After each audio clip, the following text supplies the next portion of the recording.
Good afternoon, and thank you everyone for joining us. I'm Joe McNally. I'm the acting United States Attorney. I'm joined here today with IRS Criminal Investigations Special Agent in Charge, Tyler Hatcher, Homeland Security Special Agent in Charge, John Pashuko, and Assistant United States Attorney Jeff Mitchell, who's responsible for prosecuting this case. We're here to discuss the conclusion of the criminal case against Ippei Mizuhara. This afternoon, a federal judge sentenced Mr. Mizuhara to 57 months in federal prison for stealing more than $17 million from Shohei Ohtani that Mr. Mizuhara used to pay gambling debts. In conjunction with this case, Mr. Mizuhara also filed a false tax return by failing to report the stolen money as income. In addition to the prison term, Mr. Mizuhara was ordered to pay more than $17 million in restitution to both the IRS and Mr. Ohtani. The sentence, both the prison time and restitution, reflect the seriousness of the offense and send a strong message to others who might decide to engage in this criminal conduct. This case is a high-profile version of something that unfortunately happens all the time. An unscrupulous person takes advantage of the trust placed in them to victimize a vulnerable individual. We have made it clear many times, but I will re-emphasize that point today. Mr. Ohtani is a victim in this case. Mr. Ohtani is a victim in this case. Our prosecutors and the dedicated agents from the law enforcement partners that worked with us spent hours and hours sifting through text messages, email communications, bank records, and conducting interviews. All of that investigation points to one conclusion, and that is Mr. Ohtani is a victim in this case. He had money stolen from him, he was taken advantage of, and he was preyed on by Mr. Mizuhara. Mr. Mizuhara lied, he cheated, and he stole. His behavior was shameless. In one phone call that we made public and referenced in court today, Mr. Mizuhara impersonated Mr. Ohtani when he called Mr. Ohtani's bank, pretended that he was Ohtani, and used that identity to transfer money to Mr. Mizuhara's bookie. He did that 24 times when Mr. Mizuhara got on the phone again and impersonated Mr. Ohtani. This was criminal conduct, and it was criminal conduct by Mr. Mizuhara alone. Mr. Mizuhara took advantage of Mr. Ohtani. He was his de facto manager. He was his interpreter as Mr. Ohtani tried to navigate the world of baseball in Southern California and the United States. He was his close associate and his friend. Mr. Mizuhara took advantage of Mr. Ohtani's vulnerability as a non-speaking English person trying to navigate the celebrity baseball world in the United States. I want to recognize the excellent collaboration of law enforcement that brought about the result today, the partnership between our office, IRS Criminal Investigation Service, Homeland Security Investigations, who worked diligently not only to demonstrate that Mr. Mizuhara was responsible for the criminal conduct, but ultimately that Mr. Ohtani was a victim here, somebody who was taken advantage of and stolen from, like many of the victims we see in society. While today's sentence closes this case, I want to be clear that federal law enforcement will continue to work as partners to hold people accountable who victimize others, who interact commerce, target businesses, and we've done that today, and we'll do that going forward. With that, I'd like to turn the podium over to IRS Special Agent in Charge, Tyler Hatcher.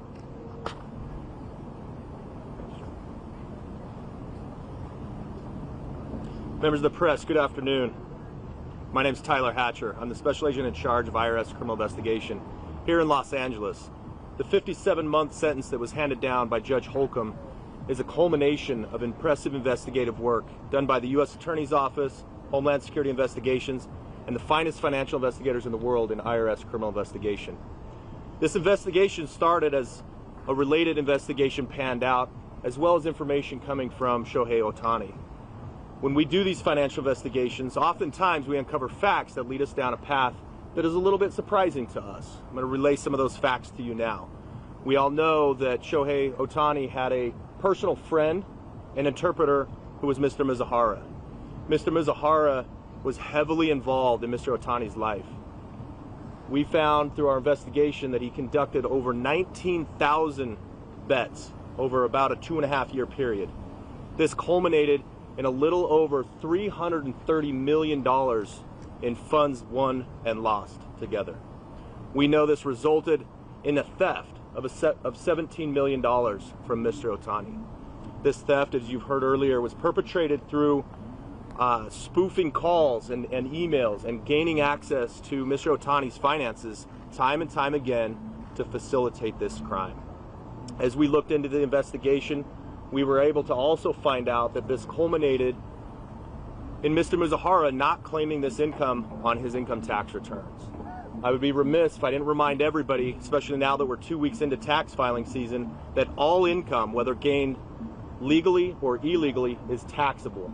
A fact that Mr. Mizuhara found 1.1 million hard ways to do it right. Thank you.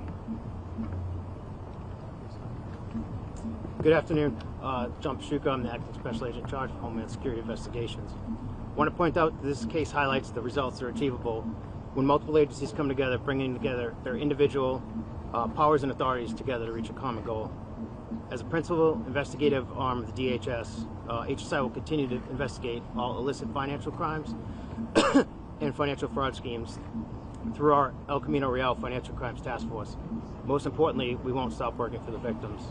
Finally, I'd like to congratulate the members, the special agents, analysts of the team, as well as the U.S. Attorney's Office, specifically AUSA's Jeff Mitchell, Rachel Agres, and Dan Boyle.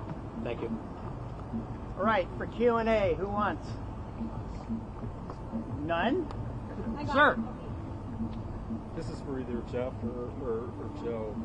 Beyond this case, why do you think there's been a confluence of sports betting scandals lately? There's an NBA player who's facing charges, 3 colleges under investigation for point shaving, and an MLB umpire who was fired for his association with poker players this week. Why do you think that convergence has occurred, and what role does the government have in curbing that type of activity? Yeah, so look, I think that there's a lot of money in the industry, and that creates opportunity for people that want to violate the law and engage in criminal conduct. Obviously, this case has 2 parts. One is obviously a gambling nexus or angle that you pointed out. The other is just good old-fashioned, fraud, which is really the focus of the charges here, the bank fraud that Mr. Mizuhara committed.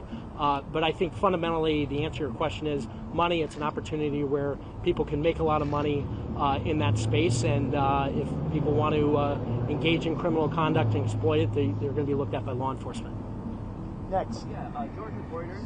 My question is, in terms of the sentencing, the 57 months, and the restitution, there was also a conversation about deportation. Can you elaborate a little bit about the future after those 57 months?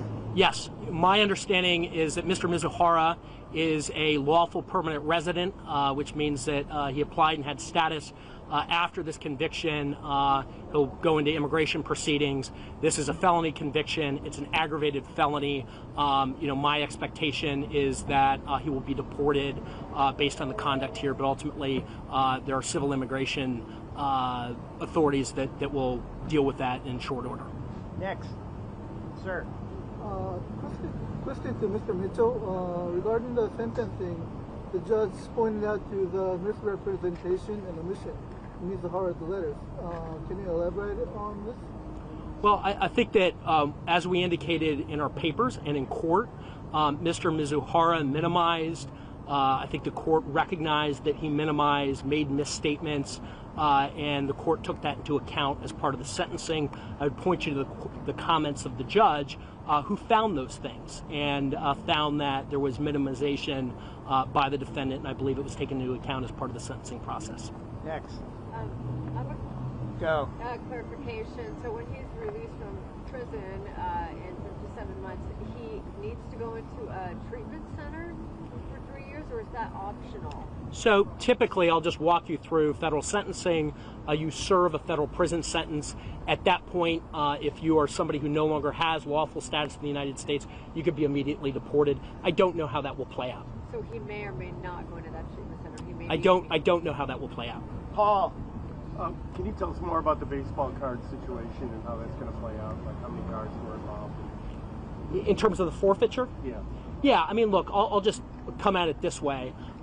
There was in restitution order that was given today of roughly, more than $18 million between the IRS and a restitution order to Mr. Ohtani.